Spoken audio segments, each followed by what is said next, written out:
Tawagin niyo na lamang po ako sa pangalang Lira. Ang ibabahagi ko sa inyo ngayon ay ang aking mismong karanasan.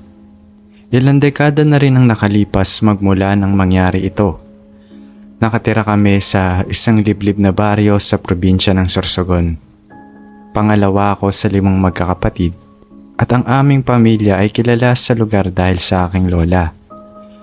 Ang lola ko na si Lola Sela ay isang kilalang albularyo sa aming baryo. Bata pa lang ako ay namulat na ako sa mga taong nagpupunta sa aming bahay upang magpagamot.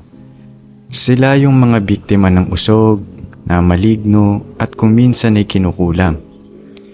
Masasabi ko na totoo ang mga kababalaghang ito dahil ako mismo ay naging biktima.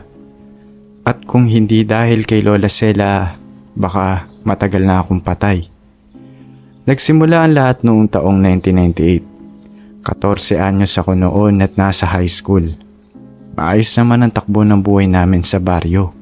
Hanggang sa may isang pamilyang dumayo at tumira sa hindi kalayuan sa aming bahay. Ang pamilyang ito ay pinangungunahan ng isang ginang na tatawagin nating Aling Kuring. Kakaiba ang kilos ni Aling Kuring. Madalas siyang nakatingin ng masama sa mga taong nakakasalubong niya. Isang hapon nga nun, inutusan ako ng aking ina na bumili ng toyo sa tindahan. Habang naglalakad ako pabalik, hindi ko sinadyang matabig ang timba ng tubig na buhat-buhat ni Aling Kuring nun. Natapon ang tubig at nabasa ang kanyang mahabang saya. Agad akong humingi ng tawad. Nako, pasensya na po Aling Kuring. Hindi ko po sinasadya. Mangiyak-ngiyat kong sabi. Pero imbis na tanggapin ng patawad ko ay tinitigan niya ako ng napakasama. Isang tingin na hanggang ngayon ay nagpapataas ng balahibo ko. Magbabayad ka. Batang hamak ka. Hindi mo alam kung sino ang kinalaban mo. Bulong niya sa akin bago siya tumalikod at naglakad palayo. Pag uwi ko sa bahay, binaliwala ko na lamang ang nangyari. Naisip ko na siguro ay nagalit lang talaga siya dahil nabasa ko ang damit niya. Pero iyon na pala ang simula ng lahat. Lumipas ang 3 araw ay nakaramdam ako ng matinding pananakit ng tiyan. Akala nung una ng aking ina ay inabot lang ako ng lipas ng gutom o kaya ay may nakain akong panis na pagkain. Pinainom nila ako ng mainit na sabaw at pinagpahinga.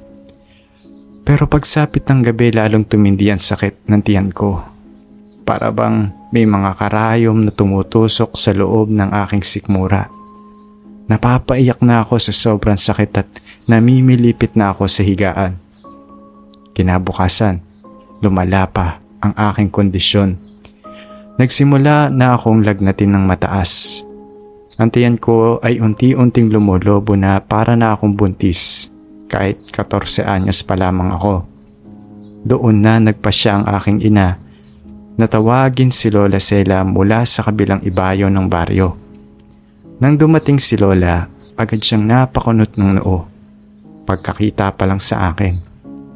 Lumapit siya sa aking higaan at hinawakan ng aking noo.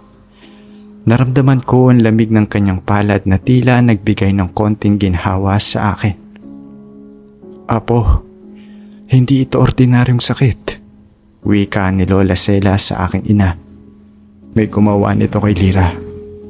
Agad na naganda si Lola Sela ng isang palanggana na may tubig at isang kandila para sa kanyang pagtatawas. Pinatak niya ang tunaw na kandila sa tubig nun habang bumubulong ng mga orasyon sa wikang Latin. Nakita naming lahat kung paano bumuo yung mga patak ng kandila ng isang imahe. Isang inang babaeng may mahabang buhok at matang nanlilisik. Kahit hindi malinaw ang bawat detalye noon, alam kong si Aling Kuring iyon. Barang ito, matapang na sambit ni Lola Sela. Isang malakas na mambabarang ang may kagagawan nito. Pinapasok niya ng mga insekto ang katawan ng apo ko. Halos simatayin ng aking ina sa narinig nun. Ako naman ay patuloy na umiiyak sa sobrang sakit. Maya-maya pa, bigla akong nakaramdam ng pagtuwal. Dali-daling inilipat ni Lola Sela ang isang arenola sa akin. Nagsuka ako, pero hindi pagkain ang lumabas sa aking bibig. Sumuka ako ng itim na lupa at mga buhay na salaguba. Gumagapang ang mga insekto sa arenola noon at ang amoy ng isinuka ko ay parang nabubulok na karne. Kinilabutan ng lahat ng tao sa loob ng aming bahay noon. Lola, tulungan niyo po ako. Ayoko pa pong mamatay. Pag-aamo ko habang umiiyak, hinaplos ni Lola Sela ang aking buhok noon. Huwag kang mag-alala, apo. Hindi ko hahayaang mapahamak ka. Kung sino man ang gumawa nito sa'yo, ipagtitirik ko siya ng sarili niyang kandila. Nagsimula na ang panggagamot ni Lola Sela. Kumuha siya ng isang bote ng lana o pinagpalan langis at ipinahid ito sa aking lumulobong tiyan. Sa bawat haplos niya, nararamdaman ko ang paggalaw ng mga insekto sa ilalim ng aking balat.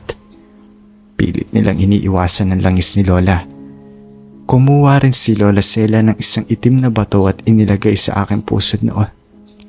Umungol ako sa sakit nang maramdaman kong parang hinihigop ng batong iyon ang kung ano man ang nasa loob ko. Matapos ang ilang oras na orasyon at pagpapahid ng lana, unti-unting humupa ang laki ng aking tiyan. Nawala ang matinding lagnat ko at nakatulog ako ng mahimbing. Pero alam ni Lola Sela na pansamantala lamang ang ginhawang iyon. Ayon kay Lola, hanggat buhay ang mambabarang at hindi napuputol ang sumpa, babalik at babalik ang sakit ko at mas magiging malakas pa daw ito sa susunod. Kaya naman nagpasya si Lola na hindi lang niya ako gagamutin, ipaghihiganti niya din daw ako. Kinagabihan, hindi natulog noon si Lola. Naghanda siya ng kanyang mga gamit. Inilabas niya ang kanyang pinakatagong buntot pagi, mga abubot na pangontra, at isang supot ng inas ng bawa. Sinabi niya sa aking tatay na bantayan akong mabuti at huwag bubuksan ng bintana kahit anong mangyari. Habang nakahiga ako noon, naririnig ko yung pag-uusap ni Lola at ni tatay. Sela, saan ka pupunta? Gabi na, delikado na sa labas. Nag-aalalang tanong ni tatay. Pupuntahan ko ang pinagmulan ng salot na ito. Sagot ni Lola Sela. Hindi lang siya isang mambabara.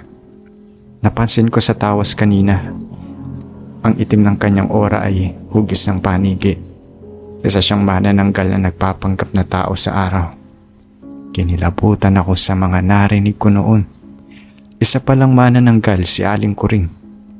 Umalis si Lola Sela ng bahay ng mag-isa. Ayon sa kwento niya sa amin, kinabukasan ganito raw ang nangyari ng gabing iyon. Tahimik na naglakad si Lola Sela patungo sa bahay ni Aling Kuring. Maliwanag ang buwan noon, kaya aninag niya ang paligid.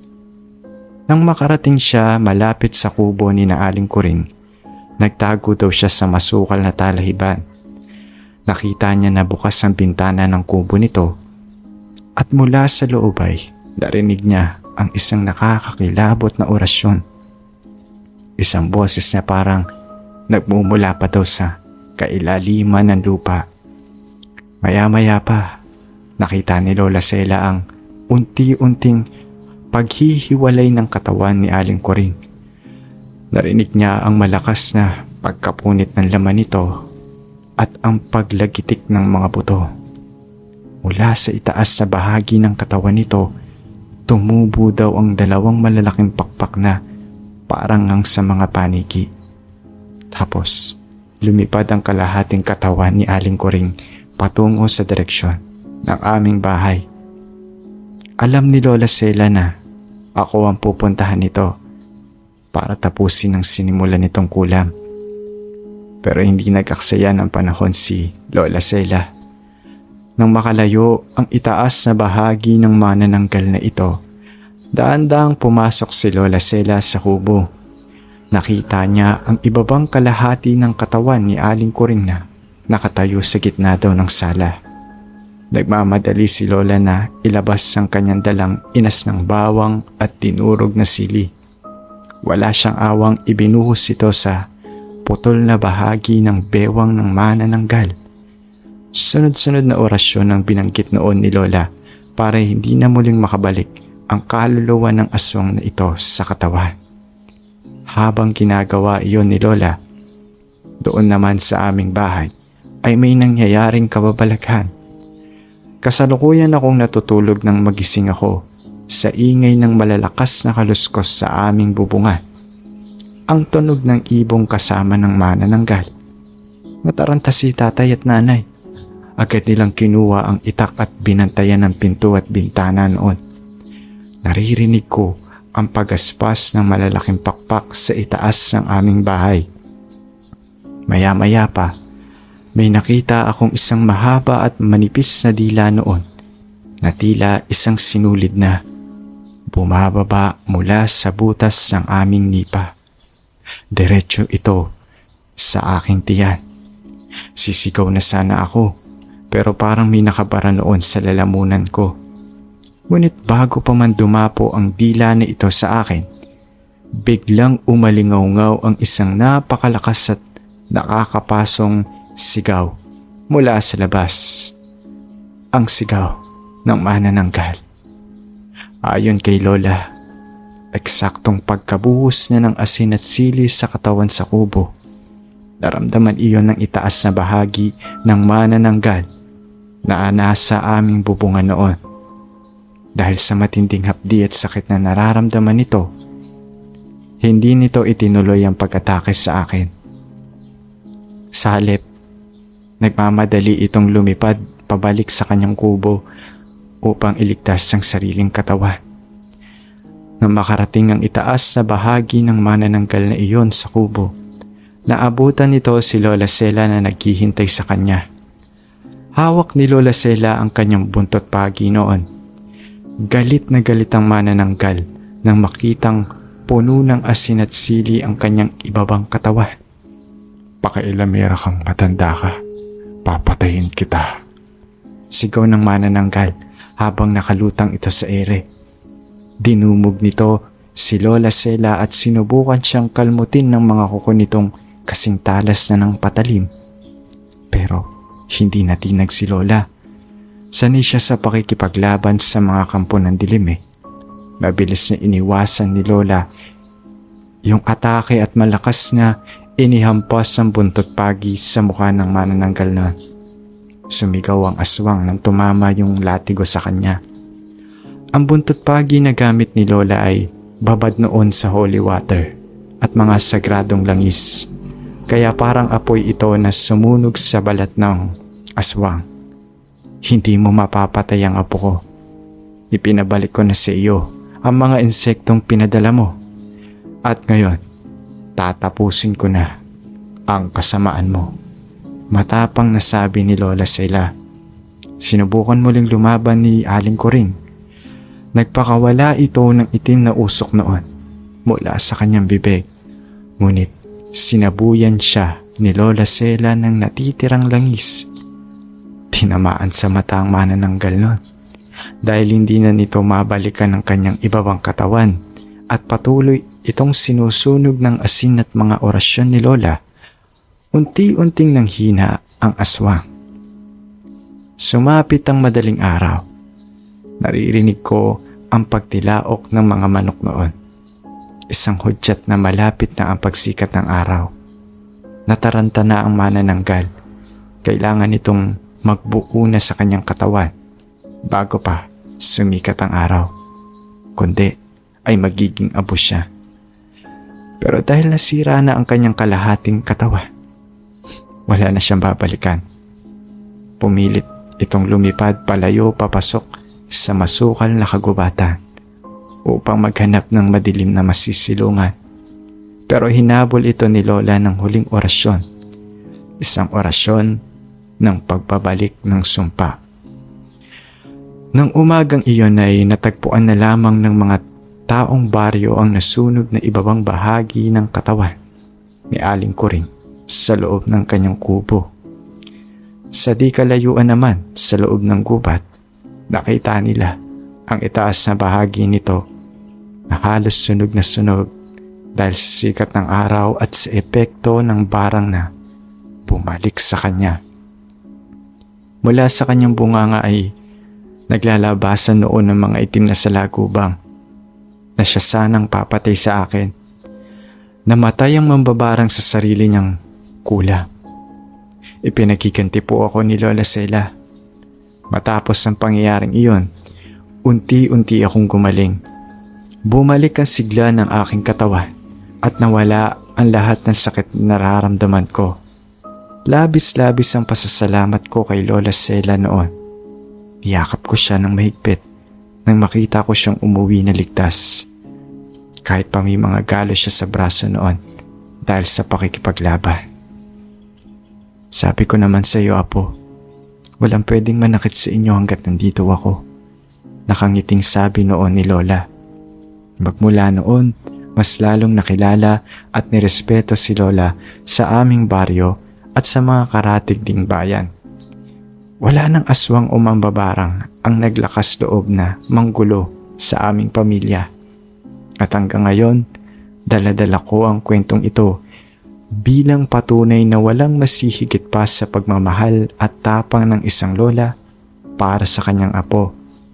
Kahit pa ang kalaban niya ay mga halimaw mula sa dilim.